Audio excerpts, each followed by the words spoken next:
So you want to buy a five-star hotel. You picture guests happily handing over $800 a night for a room and $22 for a martini, assuming it's the easiest cash flow in the world. But the reality is far more brutal. Before a single guest checks in, you have to build the thing. Finishing a flagship property from the ground up in a major city routinely burns through more than $1 million per room. That cost comes from an uncompromising standard. Wealthy guests notice plastic, so you buy brass and stone. You build commercial kitchens engineered to run around the clock for decades, because a luxury property never stops moving. Spending a few $100 million to cut the ribbon is simply the price of admission. Once the doors open, the real financial risk shifts entirely onto maintaining a surprisingly fragile reputation. The name glowing on top of a luxury hotel almost never belongs to the person who actually owns the building. Modern hospitality relies on a layered corporate structure most guests never notice. First, there is the brand. They own the global reputation and the operating standards. They license that prestige to the property in exchange for a guaranteed cut of total revenue, right off the top. Second is the operator. This is a separate management company responsible for the day-to-day business, from hiring staff to running the restaurants, earning their fee from the gross operating profit. When a guest pays that $800 room rate, the brand instantly siphons off its percentage. Then the operator takes its slice. Whatever profit survives that gauntlet falls to the owner, making their payout highly unpredictable. Often, that physical real estate is held by a real estate investment trust, or REIT. These trusts are legally structured to pass nearly all of those remaining profits directly to their shareholders, in exchange for favorable tax treatment. This tripartite setup is deliberate, designed to insulate the brand and operator from market crashes, while shifting all physical risk onto the owner. While a mall can tolerate aging infrastructure, a single crack in a five-star lobby risks an immediate, costly downgrade. Brands enforce standards through a Property Improvement Plan, or PIP. It's a mandatory multi-million-dollar capital expenditure billed every 7 to 10 years. Inspectors dictate massive updates, forcing the replacement of perfectly good mattresses, plumbing systems, and complete lobby redesigns. The owner has to fund these staggering costs entirely out of pocket. If they refuse, the brand pulls their name off the building and strips the five-star status overnight. Buying the building is just the beginning. The true cost of owning luxury real estate is the inescapable ransom paid continually to maintain the illusion of absolute perfection. At the absolute peak of the industry sits the trophy asset. These are globally recognized properties on famous streets, hosting a guest list so wealthy that the room rate barely registers as a decision. These specific elite properties regularly change hands for well over $1 billion. Buyers view them almost like a bond, offering incredibly stable income that is nearly impossible to replicate. 2 tiers down, the reality is stark. You find aging buildings still flying a 5-star flag on paper, but struggling with worn-out infrastructure and a rapidly fading reputation. A struggling 5-star hotel does not gracefully downgrade into a 4-star hotel. It simply becomes a 5-star operation hemorrhaging money, trapped by its own expensive operating standards right up until the day it shuts down. There is virtually no middle ground in this market. Investors are either securing an irreplaceable trophy asset or they are gambling on a rapidly depreciating trap. The next time you walk into a flawlessly quiet marble lobby, look past the aesthetic. You are not standing in a passive money printing machine, but inside a brutal financial gauntlet. The brand extracts the prestige, the operator secures its guaranteed management fees, and the invisible owner is left shouldering the immense, unending burden of maintenance. Maintaining this illusion of perfection requires the owner to burn through millions, far exceeding the revenue collected from the guest. Imagine owning a business that makes millions of dollars a year, but every single night when the clock strikes midnight, your guaranteed income for the next day drops to absolute zero. That is the reality of running a luxury hotel. While apartment buildings or shopping malls rely on tenants signing leases that lock in rent for months or years at a time, a hotel has no such contractual safety net. Every single room in the building has to resell itself from scratch to a brand new customer every single day. The money coming in swings wildly depending on the season, the city's schedule, or even a single convention moving to a different town. To understand how these buildings survive, we have to look at them as highly sensitive economic engines, where every component must stay perfectly in sync to keep the business from stalling. This diagram shows exactly how that machine brings in money. It starts with the main intake pipe, called RevPAR. It's essentially the heartbeat of the hotel, a single number that tracks how much money every room in the building is actually earning each night. You can see how this pipe widens and shrinks day by day as demand fluctuates. The second pipe flowing in is food and beverage. In a flagship property, the restaurants and lobby bars can bring in nearly as much cash as the bedrooms. Once a kitchen is fully staffed, every extra cocktail or steak dinner sold carries an excellent profit margin. The third pipe is events. Weddings and corporate retreats are high-margin workhorses. A single ballroom rented out for a gala can generate more profit in one evening than an entire floor of guest rooms manages in a full week. Finally, there is ancillary revenue. This covers the extras: the spa, the golf course, valet parking, and the boutique in the lobby. Individually, they seem small, but collectively they add up to a meaningful slice of the total income. When all four pipes pump at full capacity, a five-star hotel looks like a machine effortlessly printing money from every direction at once. Now let's look at the bottom half of the machine. All of that incoming revenue immediately feeds into a massive furnace of operational costs that never stops burning. This extreme cost goes back to Cesar Ritz. Over a century ago, he decided that luxury meant anticipating a guest's needs before they even asked. He insisted on private bathrooms and personalized service at a time when those ideas were radical. Delivering that feeling today requires an invisible army. Housekeeping, concierge, security, and maintenance all work around the clock. In many top hotels, you will find nearly one staff member on the payroll for every single room in the building. You can see the scale of this labor density in a typical luxury kitchen. This level of staffing is a fixed requirement. A hotel can't simply cut these costs just because a few rooms are empty, without damaging the reputation the high rates depend on. This setup creates a severe imbalance when business slows down. A half-empty hotel still needs a functioning front desk, full security coverage, and a running kitchen. Because those core costs don't fall in a straight line with occupancy, the cost to host each guest actually rises as the building empties out.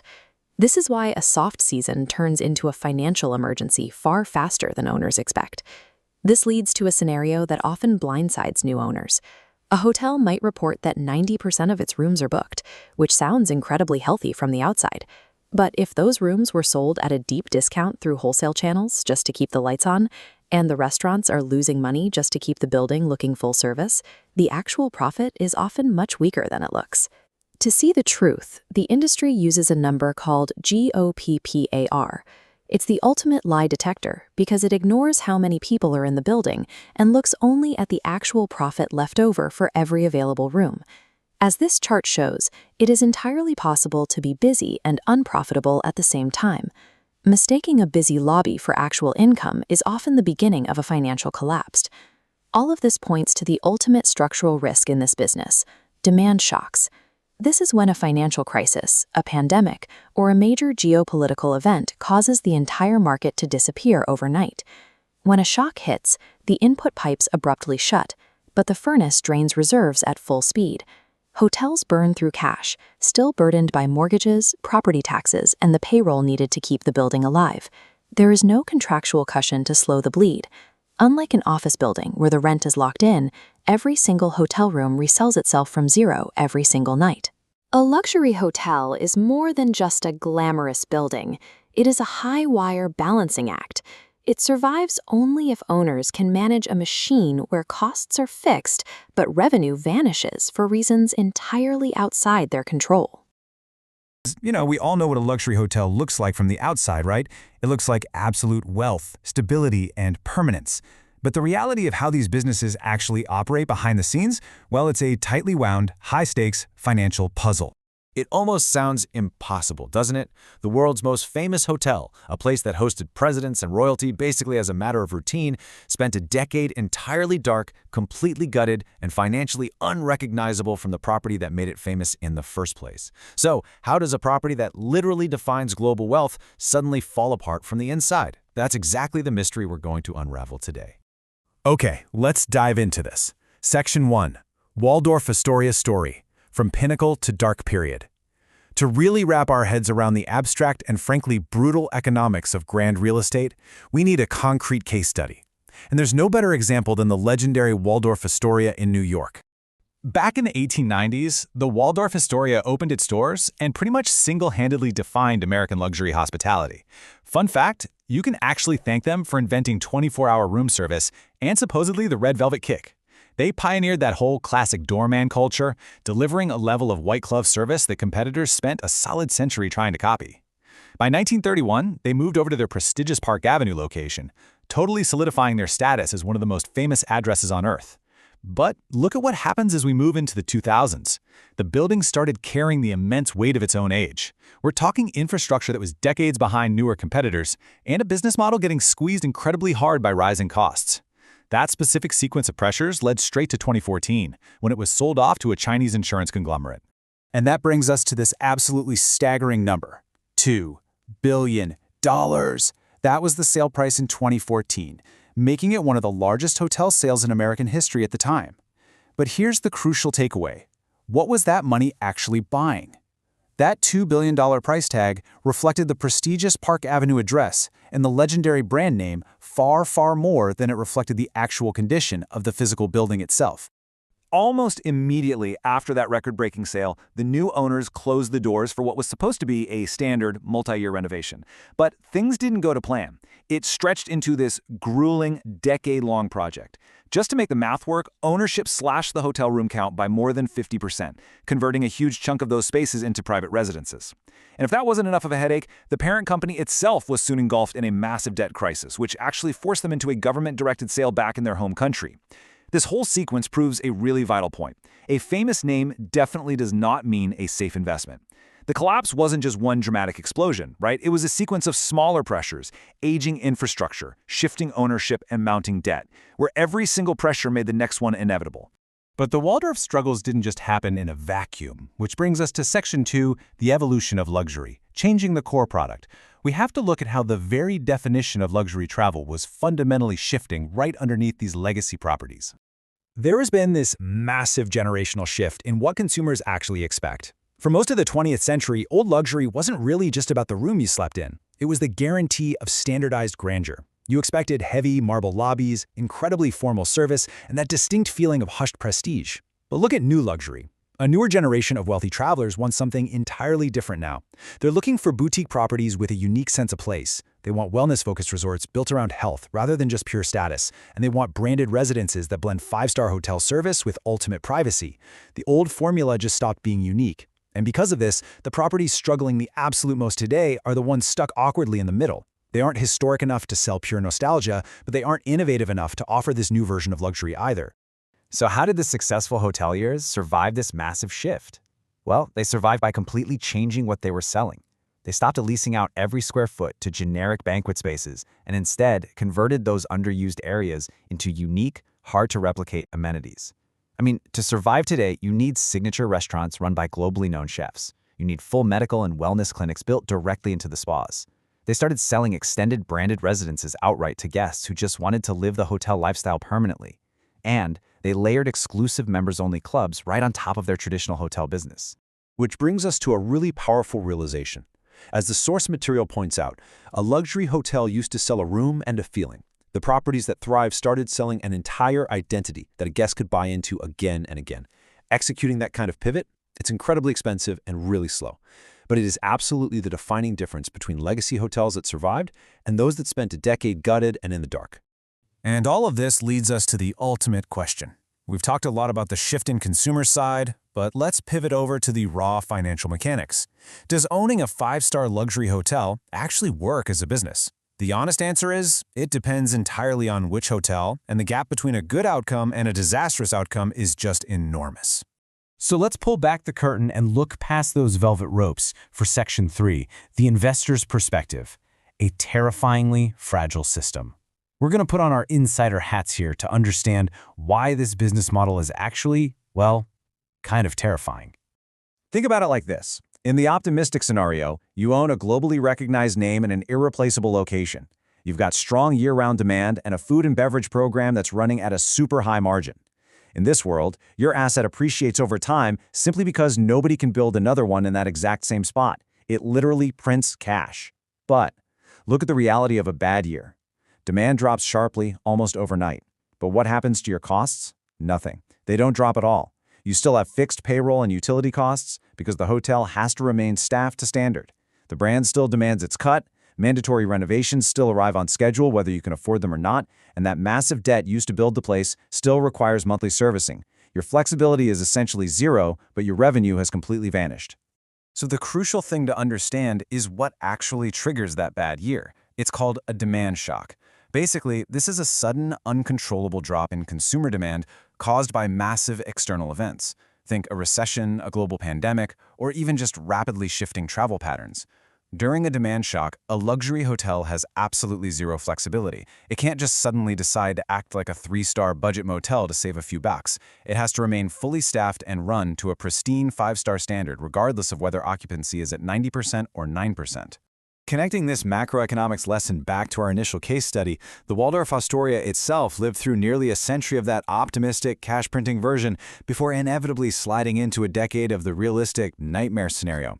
And here is the truly fascinating takeaway. The physical building itself didn't change. It was still sitting right there on Park Avenue. It was the economics underneath the building that completely collapsed. Which perfectly sets up our final concept, Section 4, the business of feelings, the hidden matrix. Because from the inside, a luxury hotel isn't really a building at all. It is a tightly interconnected financial matrix based entirely on the business of feelings.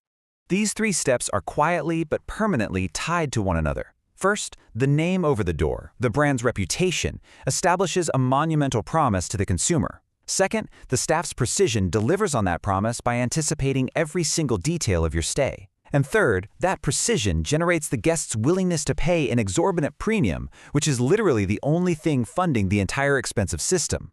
If step 1 or step 2 slips even slightly, if that promise is broken, it doesn't just cost the hotel a single guest. It pulls at the exact thread the entire premium room rate was built upon, threatening the entire financial ecosystem. And that leaves us with this final, incredibly provocative thought. The building isn't really the business. The feeling walking through the door is. It really makes you wonder, doesn't it?